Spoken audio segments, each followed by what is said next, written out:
The original hothead. Yeah. That'd be Joe Dubuque, Jersey through and through. He's a very hard-nosed guy. He will keep you as honest as anybody. What do you talk about a guy that's going out there to rip a head off, and you see a lot in how he coaches Pat Glory. He instills that in his boys, and it's organic. Gamer, Jersey born and bred. He's a gamer. Because the man knew how to go out there and fight. The best, most clutch wrestler at 125 ever, really. So, what's up, everybody? We're back again. John Forster here, episode 26. We're now right down from Jadwin. I got with me, as always, greatest mind in wrestling, Eric Winnuck, and we got two-time national champ, associate head coach from Princeton, Joe Dubuque. How you doing, buddy? Doing awesome, guys. Appreciate you having me on. Love it that it's coming from Jadwin. Should be a pretty cool episode. Jadwin, which for many don't recall, used to be the home. People say they want to go to Atlantic City now. Back in my day and before, it was we got to make Jadwin for the Jersey State tournament. So a lot of history in Jadwin. Yeah, I think it was 20 years.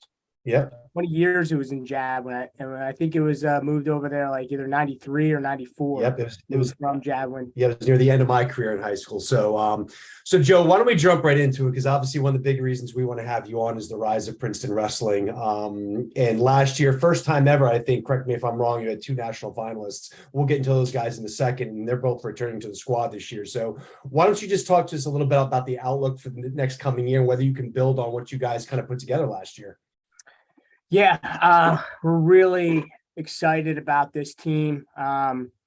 We feel like this could be the best team ever in Princeton history. Princeton's had some great teams in the past, but we really feel like this is a team that can win another Ivy League championship, contend to win the EIWAs, and put national champions, on the top of the podium. So again, we're really excited. Plus, obviously we're returning everybody from last year's team.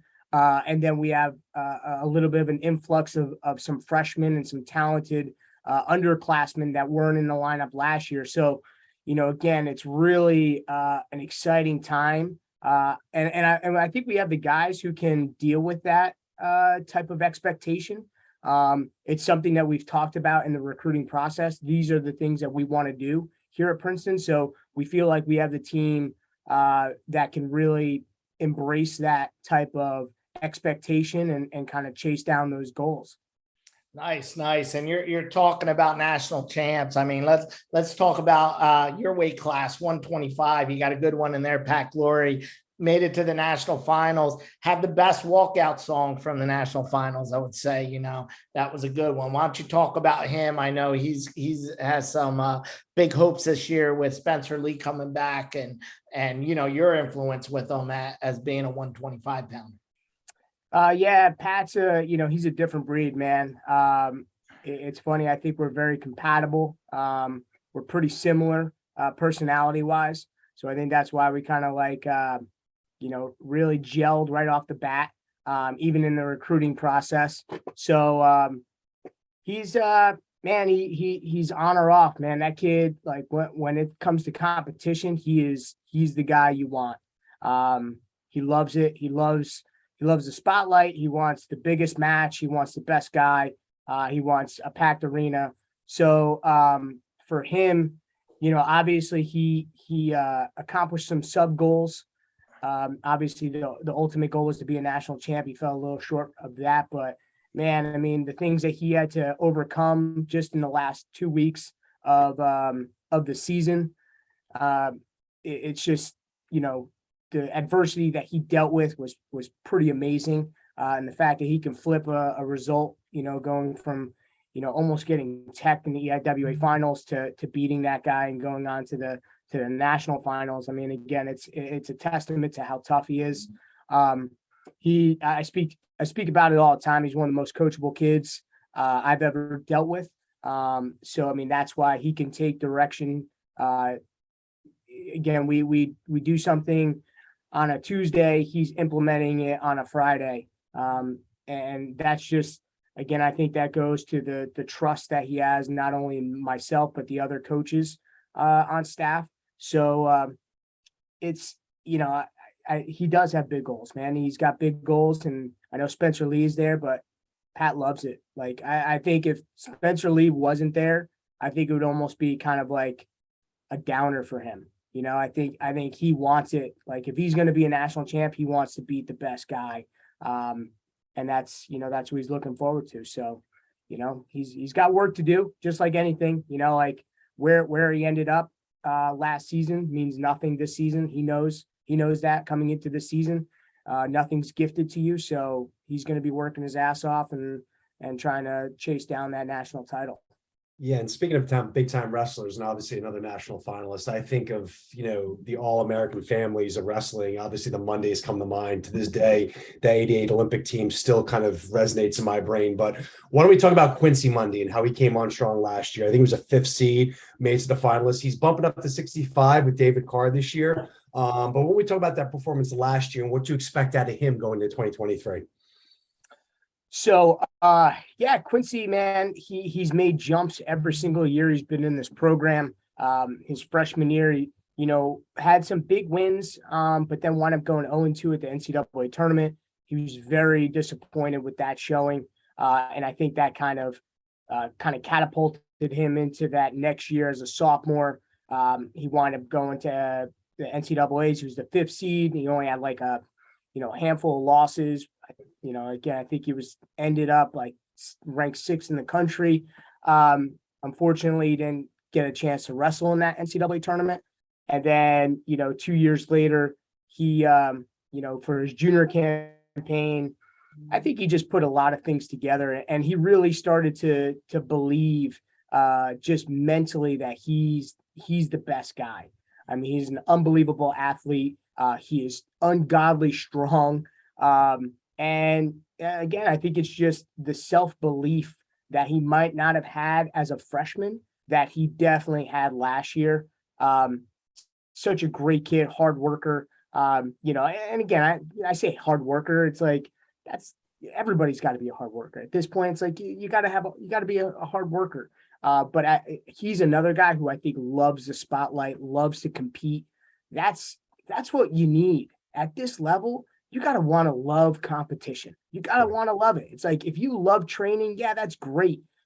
But what does that do? I mean, guys come to college wrestling to win national titles, to be All-American, All-Americans, and, win big time dual meets. And you got to love the competition, right? It's like, just because you're a hard worker doesn't mean anything.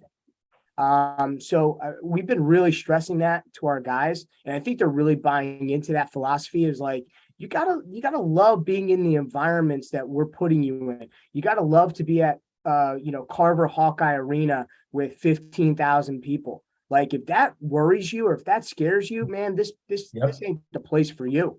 This just ain't. And it's a sport, Joe, you keep talking about loving the sport, and this is one of the hardest, most grinding sports on the planet. And I swear there's sports at the NCAA, even the professional level, just with your pure athleticism, you can kind of walk through and still be successful. I think you're absolutely right. I think in this sport, if you don't have that true love for it, no matter how damn good you are, it's just too much of a grind. You're going to fail. So no, I hear you 100%. I think that's a great way of putting it. Yeah. And you're talking about, wrestling in front of these big crowds. One thing with Princeton, and I love what you guys are doing there, Chris Ayers, and you guys, you're promoting wrestling. I'm loving the little clips you got out there. But why don't you tell us about that poster last year? That was a good poster. What was the inspiration behind that one? That was a good poster. So every year we try and come up with like a unique season theme.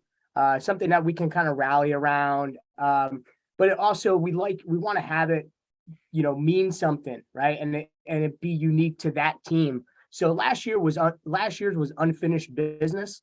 And again, I think that was coming off of the NCAA tournament we weren't able to wrestle in, right? So it's like, we didn't get that next season, Ivy League canceled all sports that following year. So last year was really, we had unfinished business, like, even though we won an Ivy League title, which was awesome, we did some really cool things, but man, we were posed to have one of the best NCAA finishes in program history, and we didn't have that opportunity to do that. So unfinished business. Then we had, again, we have our national qualifiers. They're in kind of like a business room on, it's one of just like one of the meeting rooms on Princeton's campus. And, Quincy's in a in a suit. And then the other guys are in kind of like, our warm-ups, and we have all of our big matches, and kind of, the graphic artist, our guy who does the posters is amazing. We've been using him for like 9 years now. So he's done he takes my crazy ideas and he brings it to life. So it's pretty awesome. But yeah, we had like kind of all our big matches, and kind of everything was, pointing to the NCAA tournament. So that was kind of our, I guess, inspiration for that. And then Coach Ayers, he's a 70s guy, but he grew up, in the 80s. So Risky Business was a big movie at that time. And there's some references to Princeton. He's actually Tom Cruise's character is trying to get into Princeton. So we kind of tied it in. We'd like to do some cool things, unique things. Like we want to be different. Honestly, we feel like majority of wrestling programs are boring, to be honest with you. They just do the cliche stuff and it's kind of boring. And we just try and be different. Like that's like, if you're going to come to Princeton, you're coming for a different experience. And we lean into that. Now, listen, Joey, I love the poster, but I'm going to, walk you over here real quick, right? I mean, looks a little similar there, right? Quincy Monday, John Sachi, in the boardroom, NCAA national. John, are you claiming copyright infringement or what? I don't know, man. So John, I mean, again, I don't even know if I was born when that poster was. But I remember. So when we released the poster, you shot me a screenshot or a picture of that poster. And you're like, it looks good. I like where your guys season going. So it was pretty cool. Yeah, well, you might have to do stuff. Hey guys, hold on a sec. I'm sorry. Aaron Judge just hit his 60-second home run. My wife had to come down and tell me. Good stuff. Breaking news, that breakdown from the barn. There you go. Okay, so we're big Yankee fans here. So nice. Good stuff. So I'm going to give it to you, Joe. I mean, I love it. I like the throwback to Rutgers. Here's the deal. I'm going to put it right on air. If you guys either do, what do I got here? If you guys are on a wood pile this year, right? Or if you guys are with these big dogs, listen, one or the other, I'm going to tell you, I'm going to put this right out here, breakdown from the barn, one or the other. The month of the Rutgers Princeton match, I'll throw Quincy Monday on the breakdown of the barn profile pick. I'm gonna disappoint you. We're not gonna be on a wood pile, or we're not gonna be on any porches or anything like that, running with big dogs. It's I can't give out the something in store though, right? Got something in store. But we will be revealing that probably next couple weeks. Nice. So it's cool. Yeah. Good stuff. So getting things going again. We like to, obviously on the show, Joe, we want to promote New Jersey wrestling and how big it is here for us to talk about that. So why don't we kind of talk about Grapple the Garden, a big event coming to Jersey. I know something John and I are very excited about. So why don't you give your perspective of that great event coming up and your thoughts? I think it's really good. It's, obviously it used to actually be in Madison Square Garden, like the Grapple at the Garden. Yep. I thought that was a great experience going in there. It was cool for us to go into New York City.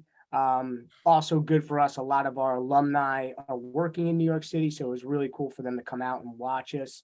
But then, moving to the Prudential Center, I think it's awesome. I'm a Jersey guy through and through. It's literally like probably 15 minutes from where I grew up. So to go up there and wrestle Wisconsin and wrestle Michigan State, it's exactly what we want, right? We're wrestling Big Ten teams, we're wrestling really tough teams, and we're doing it in the Garden State. So I really hope that they continue to do this. I think it should be good. I mean, there's no reason why there shouldn't be a great crowd there. It's before the high school season gets started. So again, I think if New Jersey talks that big game on how much they love wrestling and how much they support wrestling, then they should be getting behind these events. They should be coming to, Princeton home matches. Obviously they go to Rutgers matches, Rider matches. So, again, I think we're very passionate state for wrestling, and I think it's great. I think it really is great for everybody involved. Yeah, and when you think about you're talking about the Big Ten being there, but obviously Rutgers are the Big Ten. But to me, just as exciting as the Big Ten matches is the actual Princeton Rutgers matches. For me, I think about the Klodzik and Astronaut rivalry, but the back and forth. And I still remember this day being on the Rutgers football field when Astronaut lost to Klodzik, and then Rutgers had the big comeback to win, take the trophy back, and then Astronaut comes back, and I'm not going to get into the details, but we remember the big memorable match at Rutgers. But why don't we talk about that big Ivy trophy and whether you guys you're talking about the program you got two national finalists coming this year. Can you take that trophy back? And why don't you talk about the excitement of that Princeton Rutgers rivalry?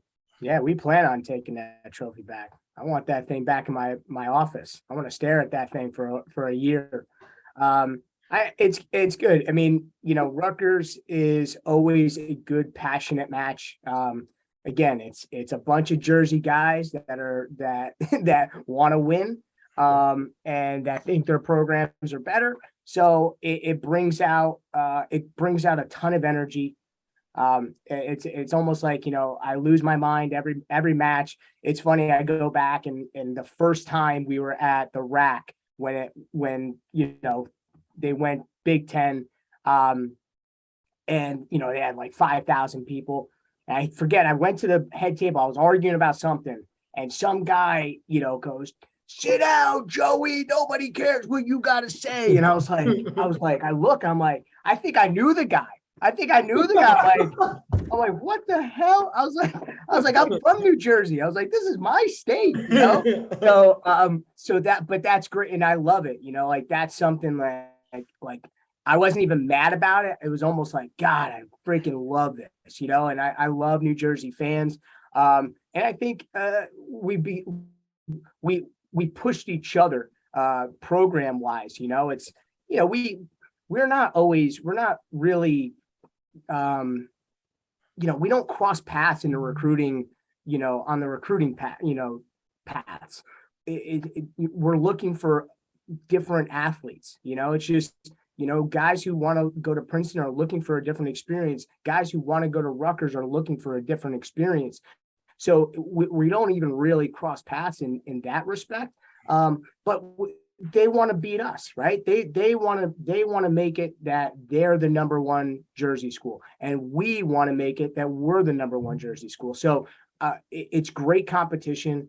At the end of the day, it's all in fun. I mean, I try not to take too many things personal. I mean, again, I'm a guy from North Jersey, so it's sometimes hard for me, but I think it's a great rivalry. I love the fact that we have a trophy and it means something, right? I think that's something that's important, that these things continue on. Rutgers had our number for, God, who knows, 25 years. What was the last time we beat them? So, it's good to get those wins and to compete against a team like Rutgers. It really is. It's good for both programs. Yeah, and I think, Joe, you talk about the rivalry. I think it's also important that Rutgers and Princeton are both relevant now on the national stage. When you're getting to NCAA tournament, where both teams are going to have guys out there making a run for All-Americans, making a national title run. So I think it just adds to it, that rivalry, the fact that both programs have come up so big. So I think that just adds to the allure of the matchup. Yeah, and you talked about the rack and the experience there. We had a question that came in from this one came from Pat Higgens, former Penn State wrestler. He asked, what was the biggest venue that you competed in as both an athlete or as a coach? What would you give to that? So I would say the biggest venue, obviously outside of the NCAA tournament, is probably going to be Carver Hawkeye. That place, it was pretty awesome, and to quiet a crowd of 12,000 people is probably the one of the best feelings I've ever had. So that was really cool experience for me. Heavyweight And like match, right? what's that? Heavyweight. That was a good one. Yes, Yeah. it was. Heavyweight. Yeah. Mhm. So that was pretty cool too. Having our guy, silence the crowd, pin, Cassiope. Yeah. But just, for me as an athlete, when I was at Indiana, when Yeah. we wrestled there, it was wild, man. They're passionate, and you couldn't hear yourself breathe in that place. I mean, it was crazy. So, Carver Hawkeye as an athlete, but I would say probably one of the coolest things was probably the battle at the birthplace. When we wrestled at Rutgers Stadium, that was such a cool, Awesome.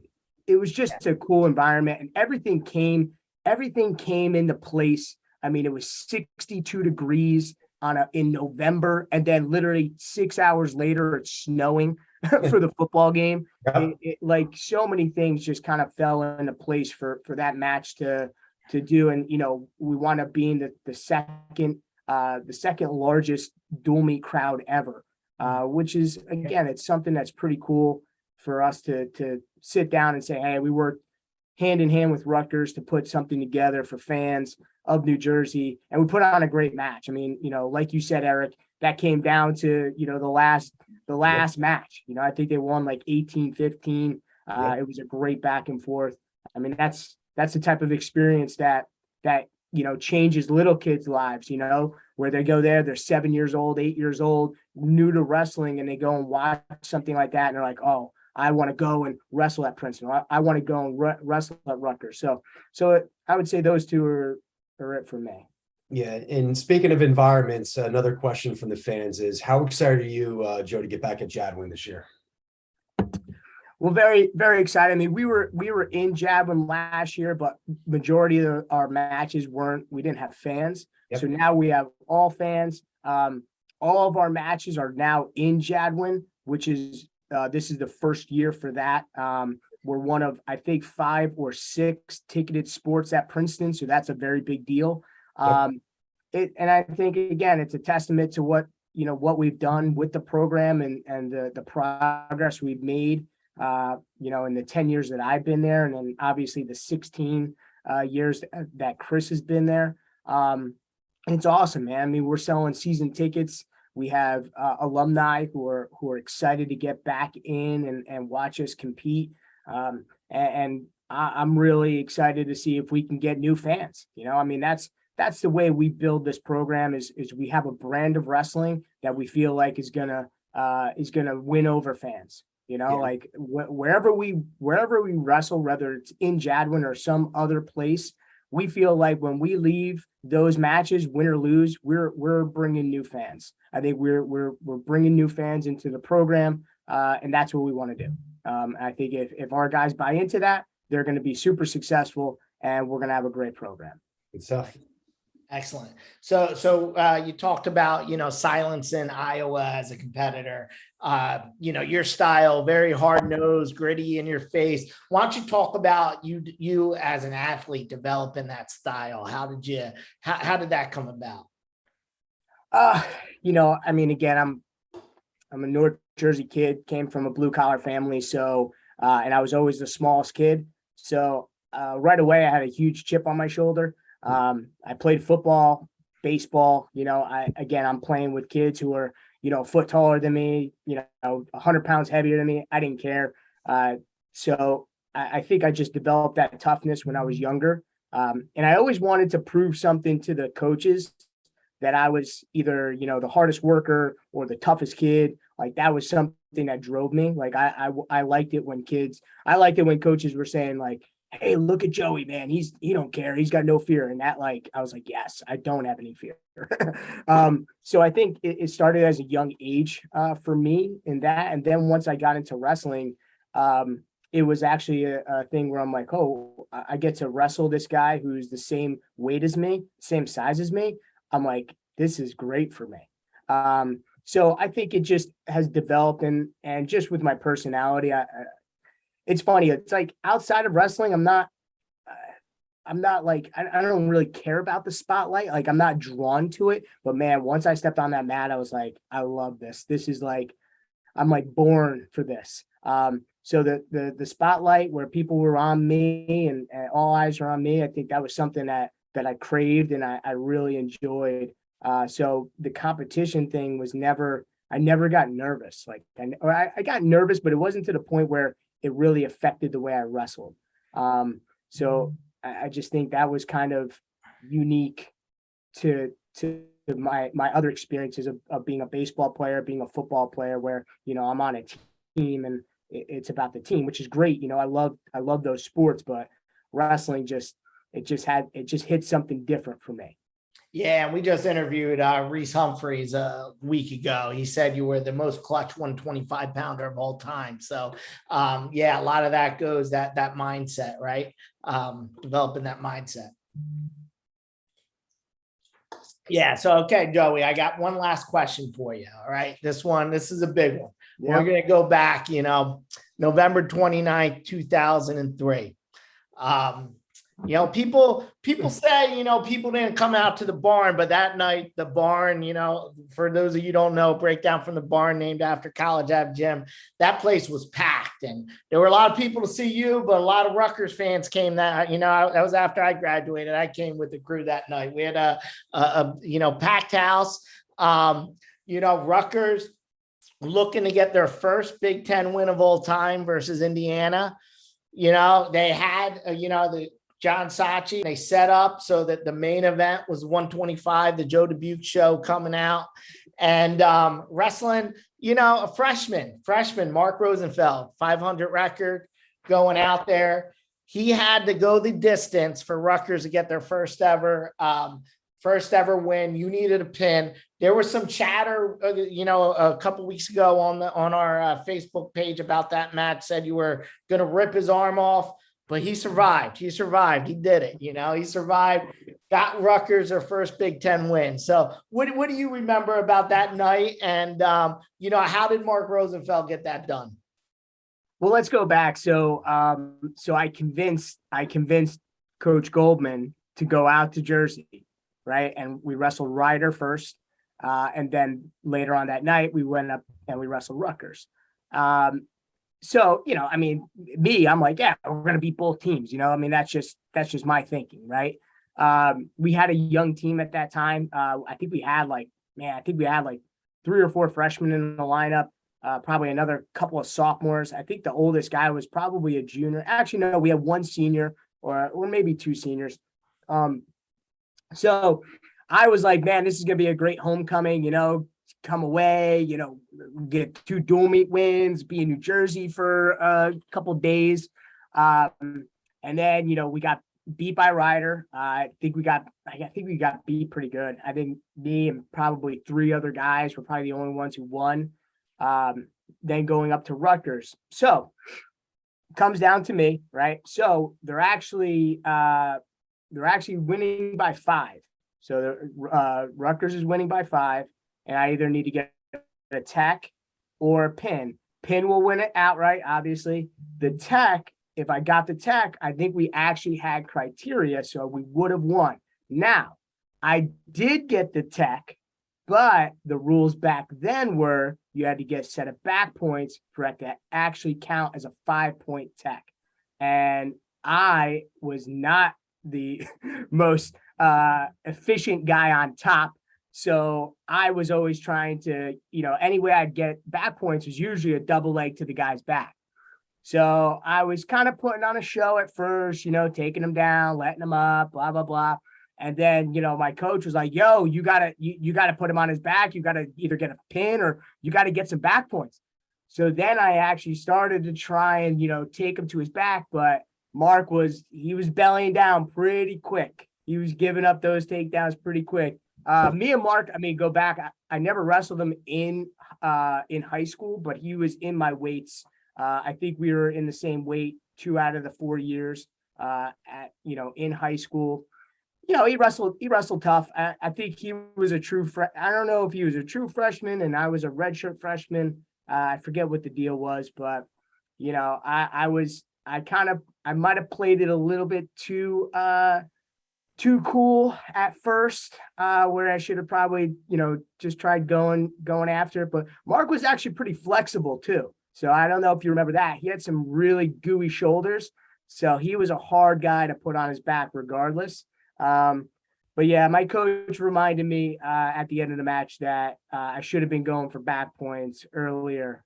So I will definitely take that loss. I will take that on me. But I will say, if the rules changed, or if the rules were now, I would have got the tech. Hey, hold up though. I got the box score right here, Joey.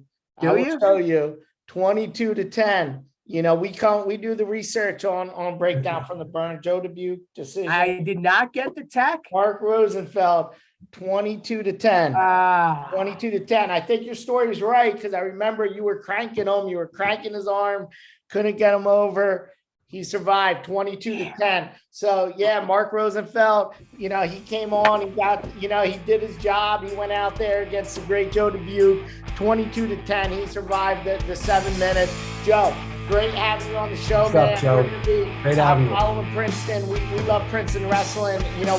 We're not just a Rutgers podcast. We do it all. We talk Princeton, Ryder, all those guys. So we'll be following you throughout the year. Make sure you guys follow us. Breakdown from the Barn.